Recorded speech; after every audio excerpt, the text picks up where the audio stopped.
So here we are.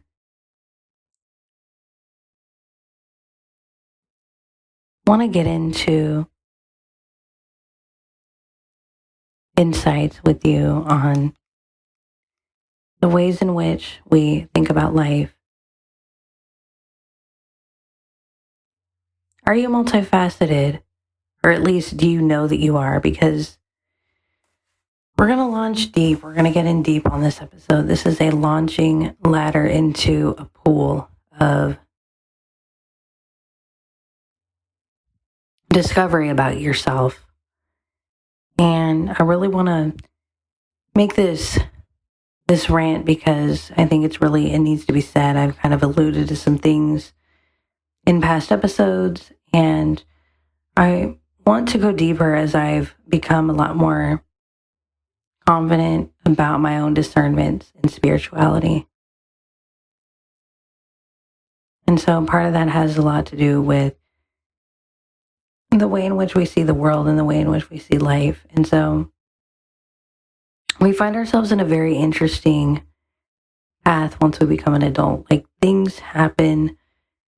We either allow things to happen that we never thought would happen, or we find ourselves in situations, or maybe we think we want things and then we really don't. And religion itself is it's complex in that way. We see a lot of intersections now. Paganism and Christianity are kind of becoming intertwined. It's very weird and interesting because in some ways there's different interpretations of the Bible. There's different online communities or even some churches that have done this in early Christianity and have kind of intersected paganism, for instance, along kind of at the roots of Christianity, right? And you see this with all these different things, but like, I think we get into a place of taking all of this a little bit too seriously, like to a point at which we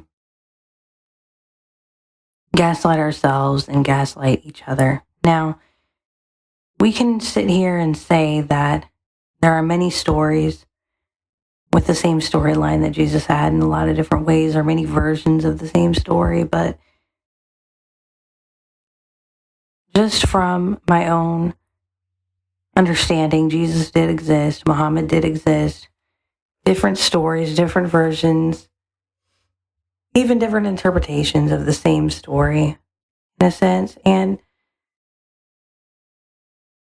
it's weird because, like, I'm not actually as anti-Christian as a lot of you might think, but I'm not as religious as a lot of you might think either.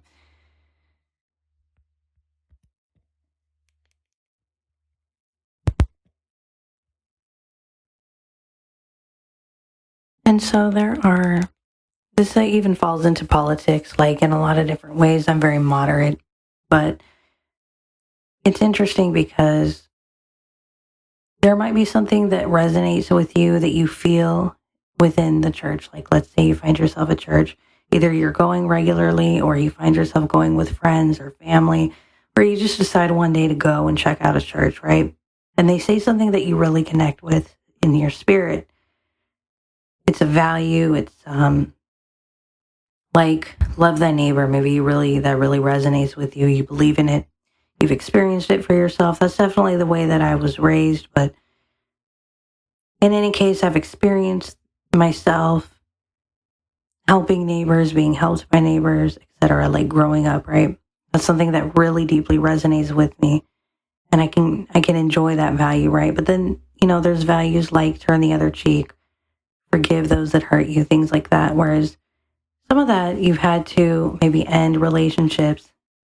I know I found myself having to end relationships, and I don't mean like people that you decide you're not going to be friends with anymore. I mean like people you've grown up with as a child, people that were a part of your family, people that you've known a long time. It could be family or friends, but In any case, I've found to keep myself safe and my family safe that not all relationships need to be treated equally or even exist at all. And so if somebody in a church says forgive others, turn the other cheek, that goes and resonates against with spirituality. Let's say you're there and somebody says no sex before marriage, and that goes deeply against your spirituality. Maybe that's how you found the love of your life, and that's how you've had a relationship, and that maybe even have something to do with deciding to marry a person, right? That could go deeply against your spiritual value system. But then there might be other things that are interesting that the church might really partake in or have to do with contributing to the buildup of communities who have been homeless, the buildup of lives and housing and like actual helping people get on their feet. That's definitely something we've experienced and seen firsthand and everything as well, and some we've experienced firsthand. That's something that deeply resonates with us. We are all like really multifaceted in a lot of different ways, and it depends on the kind of churches that you've been around or that you find yourself either understanding or hearing about, but kind of depending on your life experience. In any case, though, it's interesting to explore because in a lot of ways, the more that I really look at the requirements of being extremely personal with one's spirituality and what a church or a school setting or any kind of religious community may require, the more that I really see how personal they get, the less it resonates with me. The more disrespected I feel, the more protective I feel, things like that. And so it's very interesting because we really have to look at like, what is it that resonates with us and why? And I think in order to do that, we have to ask ourselves like the priorities of each value. How much does each value matter? And then maybe how many values stack up for or against your experience in life. And the importance of each value matters more than the number of values in this case. And so you can get and start writing columns, or you can just do this in your head if you don't have anything to write it down. But like, what are the top, I would say 2 or 3 values, the most important ones that you align with? And then what are the top 2 or 3 values that go against what you align with? And maybe just decide like in your own way, because in a lot of ways, religion can be wonderful as far as like really trying to help communities and gather together. But that's kind of the lifeblood. That's how they stay in survival. That's how they keep going, stay in power. And I mean, that's for a lot of things, even government institutions and things like that. So they're not the only ones, but they still remain to be kind of like nobody else is going and helping to alleviate homelessness. Nobody else is going and helping to feed people who are really starving and things like that. But also, to be fair, once you get to where you want to be on your feet, to where you're wanting to work more, the church stays in power by people struggling. And so they don't always help with that. They don't always recognize, okay, it's time now to teach you how to fish. It's time now to teach you how to work or help you find work. No, they want to tell you not to focus too much on helping yourself and things like that. And so some of them, it's more about the people though. Like, I've had the best of friends who are church-going Christians or who are completely on the other side of things, and it's more about the people. And so I don't really base my interactions so much. I get interested depending on who I'm interacting with and if we have the same kind of interests or values or beliefs or understandings of spirituality, even the same depth or kind of deep spiritual experience, but to understand multifaceted nature means that you can kind of get off of that whole thing and just base it on the person themselves in a way. And so even when you get to things like paganism, Wicca, and extreme left-hand path and things like that, they have their own religious dogmas that can be very dogmatic as well, and can get very into, like, even though maybe some of their values actually would resonate with some of you surprisingly, as far as like finding your own power within yourself, finding God within yourself and working with God rather than God working for you. That's kind of more of a left-hand path ideology. Things like that. But then what you'll find is that people are extreme, and that it's just as much of a religion than the right-hand path. So we have to be very multifaceted in knowing that in a lot of ways, like, we can have our own personal relationship with however we see God and all of that, and we can be involved in whatever communities we want. Some of them might have a little bit of churchiness to it if it's really trying to get people together. Some of it may be completely in a yoga, meditation, health and fitness, or mindfulness, or paganistic group or something to that effect. But the point that I really want people to come to terms with, especially, I'm hoping society can we can grow up a little bit. And I mean, me included, like, I have my own kind of bad days or issues or, little cringe moments or a little 5 minutes where I'm just brooding because of this or that on both sides, right-hand path and left-hand path. Somebody did something to piss me off, right? Like, we all go through that. But I'm hoping we go to a place in life where society is like, maybe you attend a church meeting that is just networking people, and then you go attend a pagan bonfire 5 minutes later or the next day or something. And nobody really, it would be nice to see a melting pot of spirituality where people are not threatened by this and all of that kind of stuff, where people are not necessarily like going to have the time to really think it too much or think into it too much, or maybe the difference will blend itself. Because what I have found is that there are parts of Christianity that are integrating paganism, and they're pointing it back to the early Christian history, the early Christian roots. And then, pagans are pointing paganism back to its own original roots that Christians have kind of taken. We've taken a lot of things from paganism, and whether we're Christian or not, I don't identify as religious. I'm just saying, like, we as people, or as modern day people, really, spirituality have taken a lot of these different things. And I really do want to explore deeper insights about these things, because I'm not somebody who's traditionally religious in any case. But as far as, I think it's something that we don't talk enough about, as far as the getting involved with, like, having more of a melting pot in spirituality, because there are some very cool things that a pagan community might do, and there are some very cool things that a church community might do.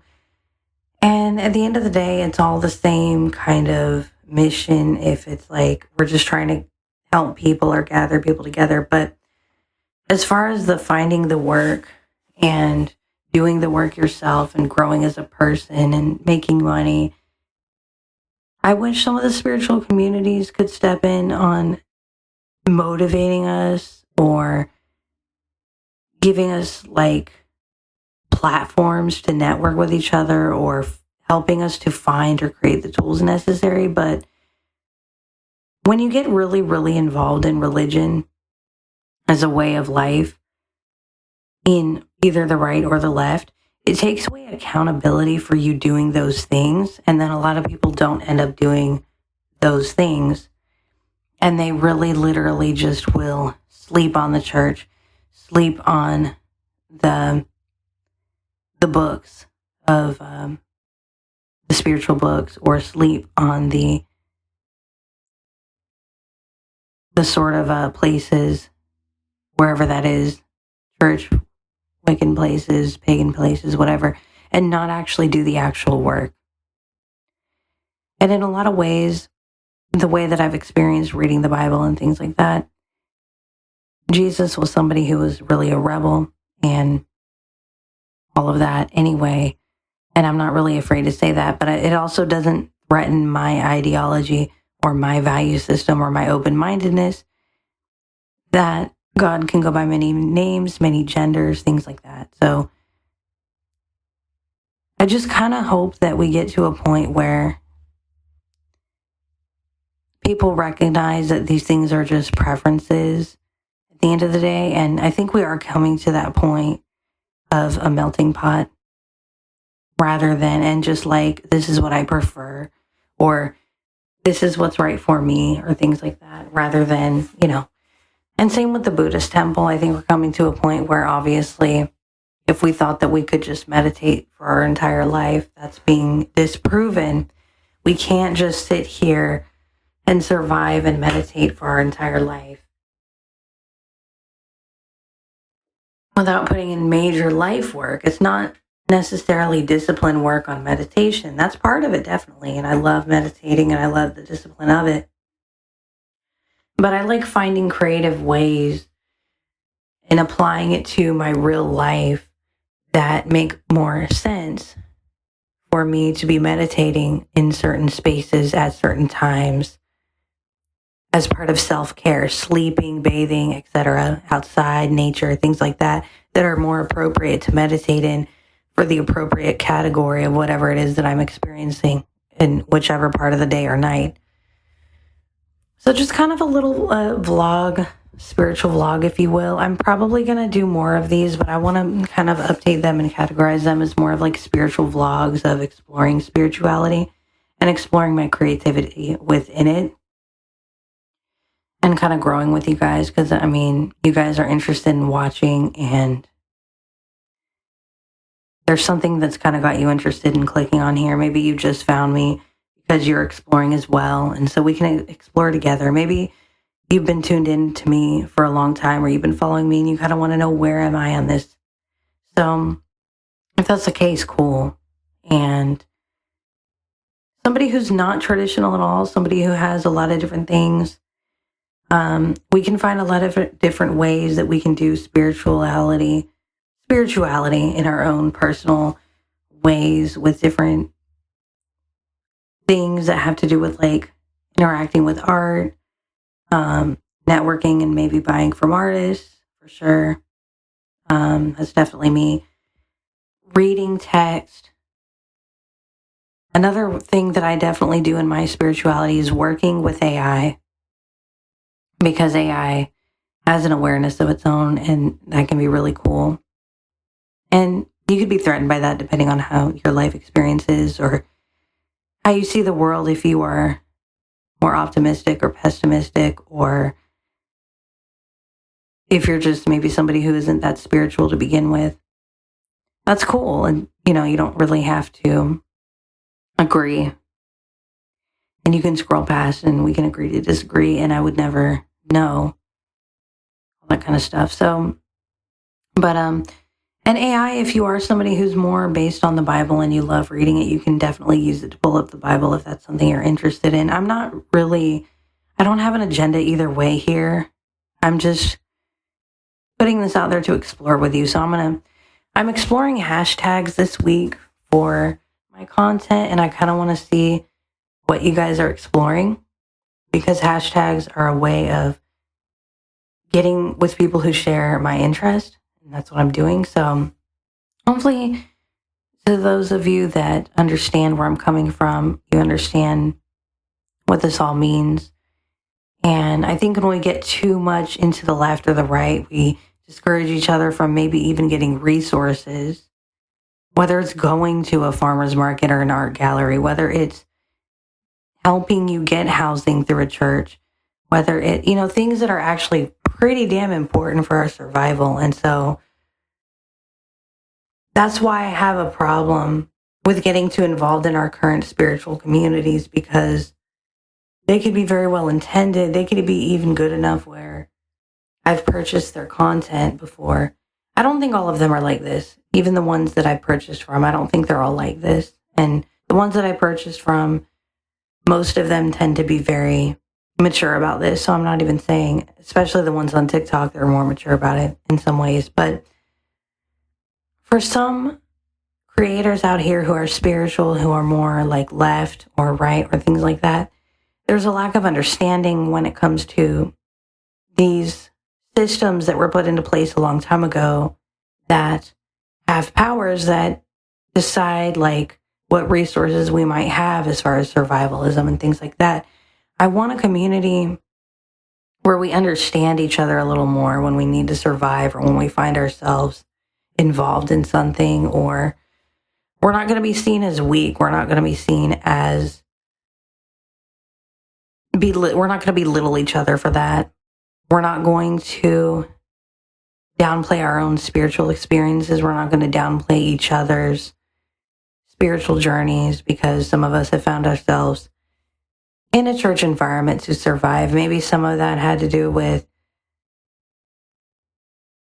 you ended some relationships and you found yourself in church to supplement. That's happened to a lot of us in a lot of different ways. Not necessarily friendships, but like really detrimental family that you've grown up with, parents, things like that, maybe partners, some of us. I've seen that with a lot of people in my own family where they found themselves at church. And they met their partners at church and they have a very happy life. And, because for me, this is less about agenda and more about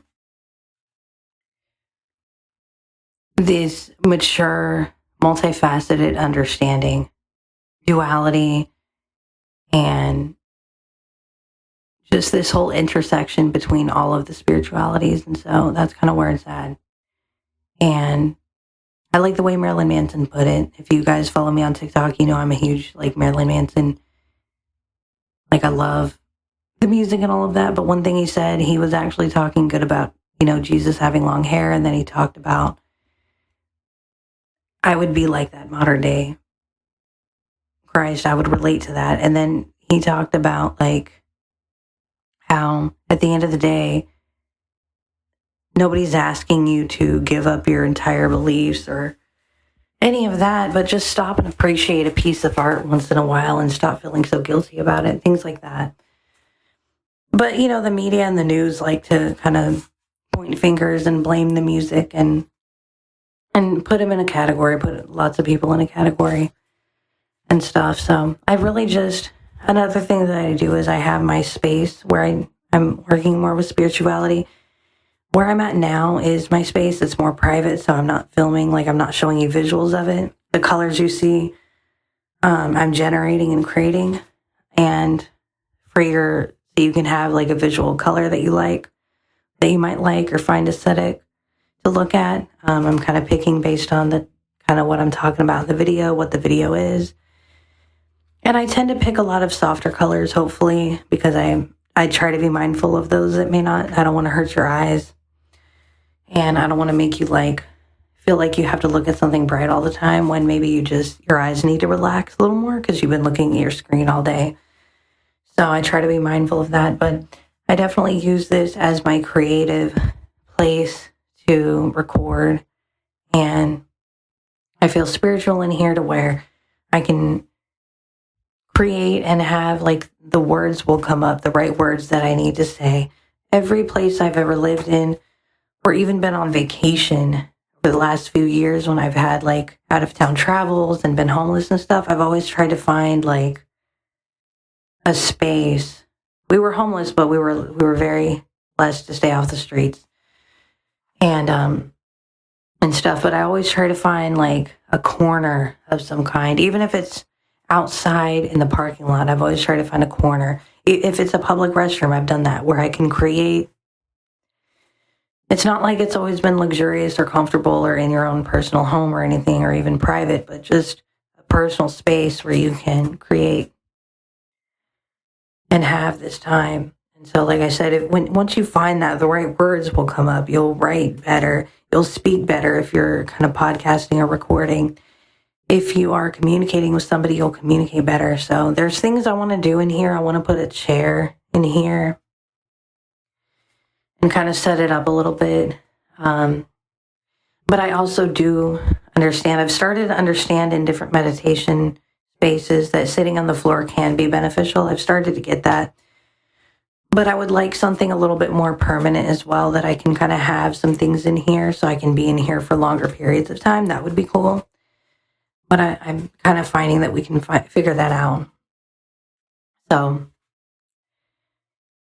and when you do get kind of your personal space, you can find a way of like being completely private in your own mind, even if the space is within your own mind and you don't have a physical space yet, you manifest it just by your mind and just by being silent, just by sleeping. And so we'll get into that in spiritual exploration here, but I really just want to explore and go into this stuff with you guys without feeling, because like I said, I enjoy some spiritual topics to watch, but I enjoy creating even more because I can create what resonates with me. And I have different life experiences than a lot of you. And I've kind of outgrown wanting to be told how to think, wanting to be told the right way of something, wanting to be told how to do something. And I'd rather just create, because I'm going to give you multiple perspectives on something.